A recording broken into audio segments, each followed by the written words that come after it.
Welcome back, everyone, to the Microsoft Sentinel in the Field series. Hope everyone had a phenomenal summer. Today, we're delighted to have another great Sentinel episode on a very important topic. With me, as always, I have my great colleague Javier. Hey, Javier, how you doing? Hi, Chris. So it's great to be back with Sentinel in the Field once again. And today we're going to be talking about a very important feature, and actually it's a whole area in Sentinel, which is SOAR. And for that we have our friend Benjamin Kovacevic, or Benji, with us. So welcome, Benji. Hey guys, nice to be here, and thanks for the invite. Anytime. So Benji, again, first of all, thanks for being here. Can you tell us a bit more about what is SOAR? So what does SOAR stand for, and what is the critical role that it plays in a security operations? Yeah, so SOAR actually stands for Security Orchestration, Automation, and Response. And it is a pretty amazing tool that is expanding standard and traditional CM solutions, because it gives us option to orchestrate and automate with security incidents that we can detect thanks to the logs that we are ingesting into our CM solutions. So can you summarize a little bit the SOAR features that we have in Sentinel, and how can they help the SOC teams? Yeah, so we can watch it from a few different angles. And for first, we have the incident management, which is really important because there we can see all the incidents that are detected inside of our solution. And we, of course, have a lot of great features so that we can filter them by the owner, get the details from the incident. Then we have the investigation, which is giving us opportunity to do the proper investigation of that incident, to see what actually happened. And we have the automation, which is just extended capability that are giving us option to respond to that security incident. So instead of going to and logging to the firewalls, blocking some IP, going to the devices and isolating those devices from the network, it is easy just with the click of the mouse to run a specific playbook that will do all that things for you without any other interaction. Yes, so phenomenal features there, Benji. But can you tell us more about what is the latest and greatest when it comes to both automation rules, playbooks, and what has changed in the last few months when it comes to SOAR in Microsoft Sentinel? Yeah, so from the automation, we actually added a few more things just to make it even better. The first thing that was actually missing was to be able to run playbooks manually on the incidents. So now you go to the incident, you click on the actions, click on run playbook, and you select the incident trigger playbooks that you want to run. It is not only on the incident creation where we need to assign it in advance to automation rule that will be triggered. So now we can do that manually.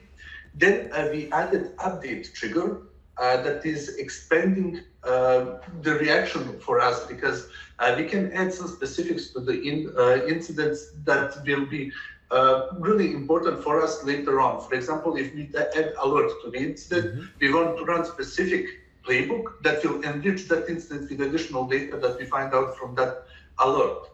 Also, we can do it like if we add the comment, if we add the tag, etc. So tactics, major tactics, techniques.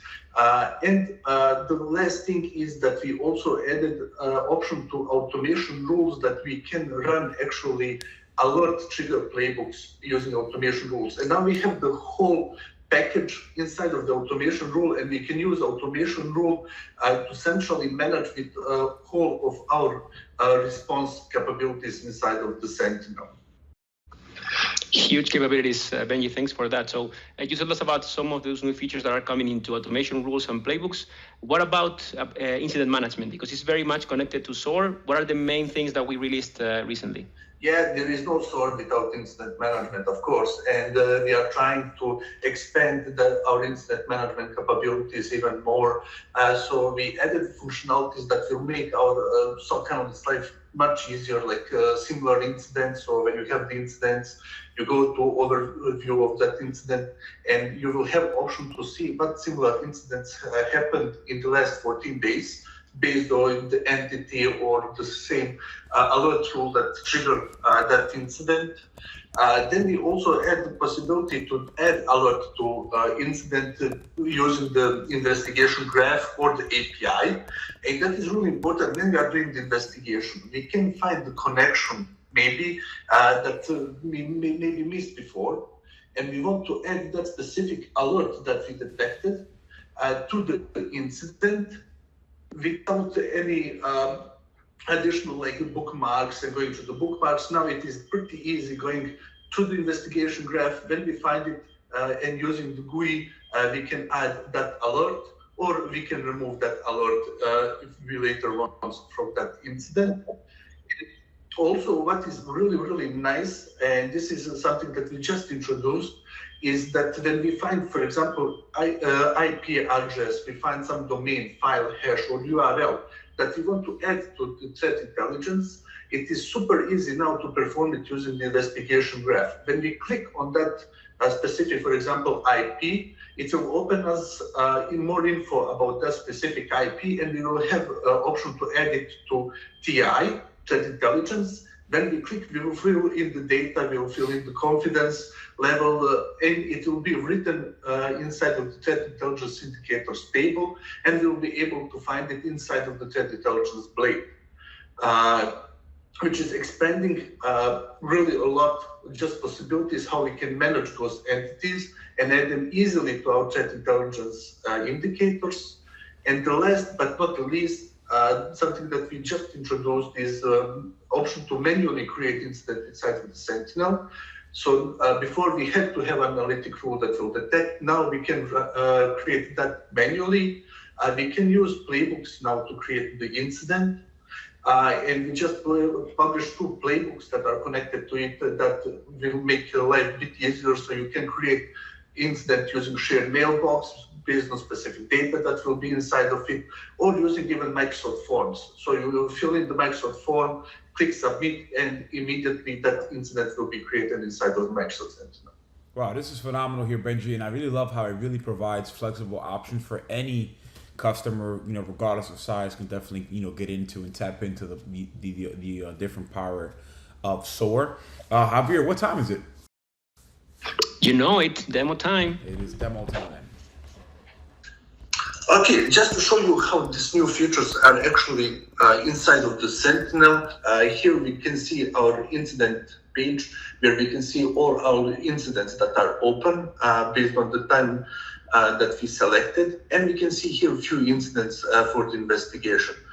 For example, I will be using this incident, which is suspicious signing detected on the user, where I will go to see a few full details. We can see here our timeline, we can see the information about our incident. And one thing that we can notice is that we have a similar incidents tab here. When we open this similar incidents tab, it will give us additional incidents that are similar to the one that we are investigating. And here we can see 2 of them currently. And if we scroll to the side, we can see similarity reason. And this is really important because once when we start investigating, it is important that we know why this similar incident is similar. And if we go to this information sign, it will actually show us. So here we have similar entities, which is IP and URL, plus it is the same rule. But in the incident above, we can see that it is only similar entities. Where the whole similar entities is included inside of the brute force attack on the same user. So this is how actually those similar incidents will help. And also if we want to investigate it further to see what was happening on that incident, respectively, we can open that incident and start reading what is important around this incident to see if there are any comments around it, maybe it is malicious IP, or we can learn something that will help us to triage our incident that we are currently investigating. Once when we are done and we want to go back to our previous page, it is needed just to click on the top menu to the instance, and it will guide us back to our incident overview page, and we can continue with our triaging. if we want to investigate it further, and here it comes the second great feature that came to incident management, we can see our graph, and we can see entities that are connected to our incident. So if we remember, we have the same IP address as on the previous those similar incidents. And I can see here related alerts where it will open the bunch of the alerts that are connected to me. So now I can go and check based on the alerts what are related entities. And here we can see that on this incident, we have the same IP, the same URL, but two different VMs and user. So if we go back now and we want to add this alert to the incident that we are investigating, it is needed that we hover over our alert, and we will be able to see here add alert to incident. And once when we click on it, this incident will start the process of adding. The first thing is that we will be getting the information. Okay, this alert is actually the only alert inside of the incident. And what we want to do with that incident. Do we want to close that other incident from where we are adding alert? Do we want to keep other incident open and it will have 0 alerts inside of it? Or we want to cancel, maybe we clicked on the wrong button. So I actually want to close the other incident because I'm adding alert to my incident that I'm investigating. And one thing that we can notice now is that the dotted lines that are connecting to connected alerts is now full line. Full line means that this alert is now part of the incident that we are investigating. And if we go back to our incidents and to timeline, and we refresh, we will be able to see now 2 alerts instead of 1, as we added that alert inside of the incident. And we can see the other entities, 2 users, we can see 2 different VMs, and from the other perspectives, it is the same IP and same URL. If we maybe made a mistake by adding this alert, and we want to remove it from our incident, so we figure out, okay, this is actually not connected, and it is part of something totally different. It is just needed that we hover over our incident page, and we will see here remove alert from the incident. Once when we click on it, we can see that it changed, and now it is again with dotted lines, which actually means that it is not part of our incident anymore.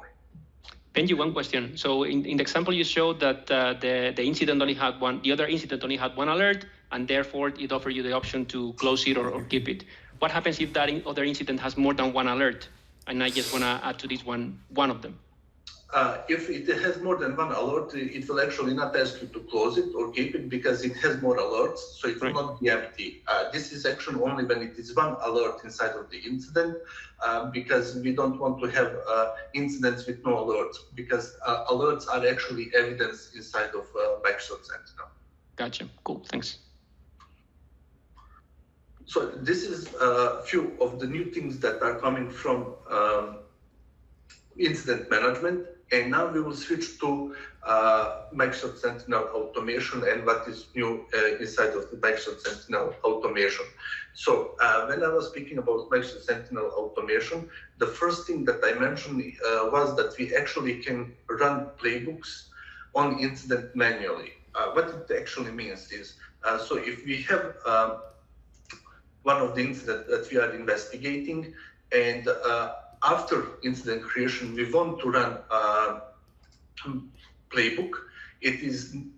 We just right click on the incident itself, select run playbook, and it will open us the list of the playbooks inside of our environment that we can run.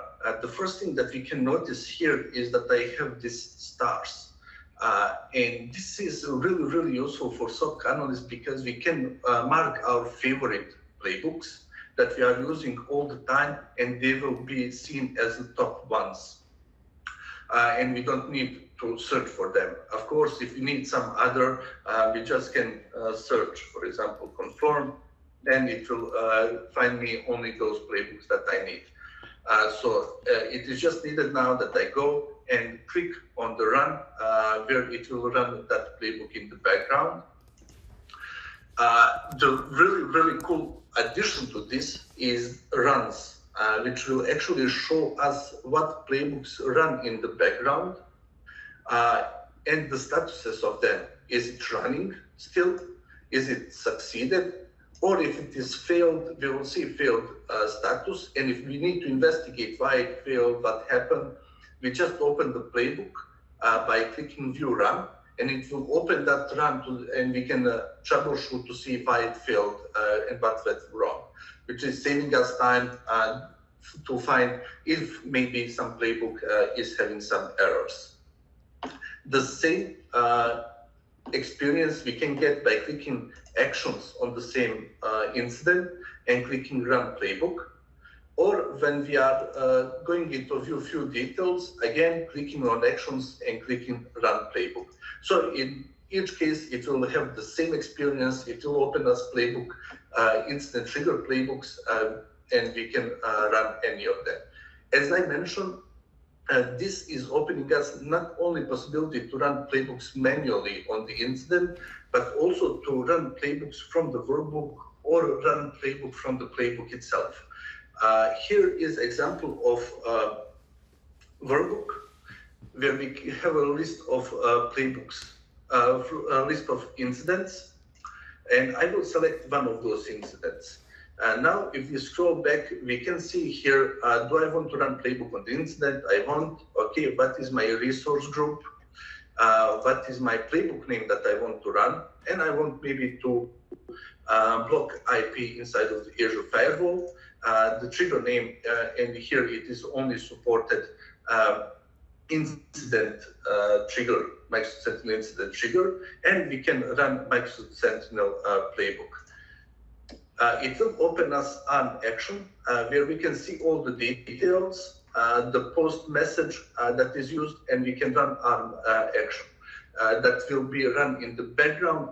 And if we go back to our incident, we will be able to see this run that actually now happened. It is really useful if we want to have more options when we are working with our automation.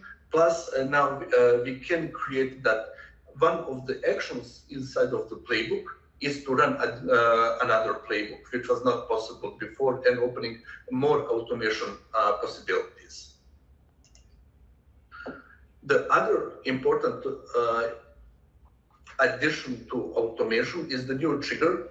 And if we go to our automations and we click on Create Automation Rule, we can see now that triggers, we have more than one. So before it was only incident is created, but now we have incident is update and when alert is created. So now we have the full management of automation using the automation rule. Do we want to run playbook on incident creation, on alert creation, or incident update? For example, if we select incident update and we click here on now on conditions, we will be able to see multiple new conditions that we can add. So if we click on condition end and we go to, for example, status, now we can see here state change and current state. Current state is what is currently inside of our incident. State change is if we have a change. So once an incident have a change, then it will be triggered. So for example, here I want to say, I want to get notification when incident is reopened. So I will choose here changed from, and I will select here from closed. And I want to say status again is changed to, and here I will select new and active. And then as an action, I can say run a playbook and send email notification. So what this will actually do when somebody reopens closed incident inside of our environment, it will send notifications telling us, hey, somebody has reopened the incident, and we can see why. Was it maybe wrongly classified, so that we can investigate what happened and why it was wrongly classified, or it was actually prematurely closed and it actually didn't went deeply into investigation, etc. And it can give us a lot of information from our automations. So this is really, really useful. But one more addition, as I was adding, saying is condition group OR. And this is one of the newest addition to our automation. So if we click on OR, we can actually now choose between two conditions where it will, or it will give us option to actually check two different conditions without that both conditions must be true. And that is really new inside of Sentinel. Before, we had only end statuses, so we had only option to say if status changed from this and status changed to that. But here now we can say if my status changed from, and I will say closed, or my status changed from active. So I want to get both of these notifications. And this was not possible before, and it is possible now when we are choosing OR condition, and it is giving us better possibilities when we are working with nested automation rules. So this is one of the most important things that were added inside of the SOAR from the incident management perspective and from automation perspective. Before you move forward, Benji, one more question. So I saw that you, for example, put here in the conditions like the status change. What are the things that we cannot do right now? Because I believe that, for example, if a new entity is added to the incident or something like that, are those scenarios also supported, or they're coming in the future? Entities are currently not supported, and that is something that is on top of our mind when we are working on the new additions to the incident update trigger. Very good, cool. And so this is OR condition, this is the update trigger, but also one thing that I mentioned is that we have now when alert is created. And this is also really new feature and really important feature. Why? Because some people are creating alerts inside the analytic rules inside of the Sentinel that will be creating alerts, but it will not be creating the incidents, for example. And that will limit our response in some cases because we will not have any kind of enrichment on those alerts, nor we will be able to get more information in regarding to those alerts. The only way before to manage this alert trigger playbooks was to manually add playbooks to when we are creating the analytical rules, and we have to create it on each of the analytic rules. So there was no central point to work on that. Now, with adding the alert trigger inside of the automation rule, we can centrally manage alert triggers as well. And there is no need now to go to each of the analytic rule to add a playbook. Now we can work as well in the same fashion as we are working with incident management. So that is a big benefit. Plus, big benefit is that everything is now centrally managed using the automation rule. So there is no need to go to the different part of the Sentinel to get to automation. Now you go to automation and everything is inside of the automation pane. All right, so Benji, can you talk to us about the new Microsoft Sentinel Automation Ninja series? You know, definitely gave out a whole bunch of different tips and tricks on how do you get going with automation. Can you talk about that series, that blog series that you created? Yeah, so I always wanted to help people to understand more about automation and how valuable it is to our SOC environments. So we published two different series for people who want to learn more about Microsoft Sentinel automation. The first one is Microsoft Sentinel Automation Ninja, where you can have all the needed information connected to automation inside of the one blog post. And the great thing is also that we will be refreshing that blog post with all the new information. So whenever you need to come and see what is now popular inside of the automation, how to do certain things, you know that your one stop is Microsoft Sentinel Automation Ninja. And second blog series that we published is actually tips and tricks of Microsoft Sentinel, where we already have 3 blogs written that is covering automation rules and best practices, playbooks and best practices. And now we are going more deeply into specifics of playbooks, like how to send different email notifications, how to work with dynamic content expressions, etc. So we'll be trying to add examples how you can actually work with playbooks, create different playbooks, and use those playbooks inside of your environment. Excellent contributions, Benji. Very good stuff. Thank you. All right. Well, thank you, Benji. Benji, thanks again for the great presentation. As always, Javier, thanks again for being here with me hosting. I hope everybody got good insights when it comes to automation, the latest and greatest when it comes to automation as part of Microsoft Sentinel. We also talked about, the different artifacts that we've been able to add into automation that helps out with incident investigation. So we truly hope that this brings value. We are going to drop the link to the automation series here in the description. And as always, please make sure to like and subscribe, and also drop feedback when it comes to the video. So with that being said, thank you all. Javier, Benji, thank you so much.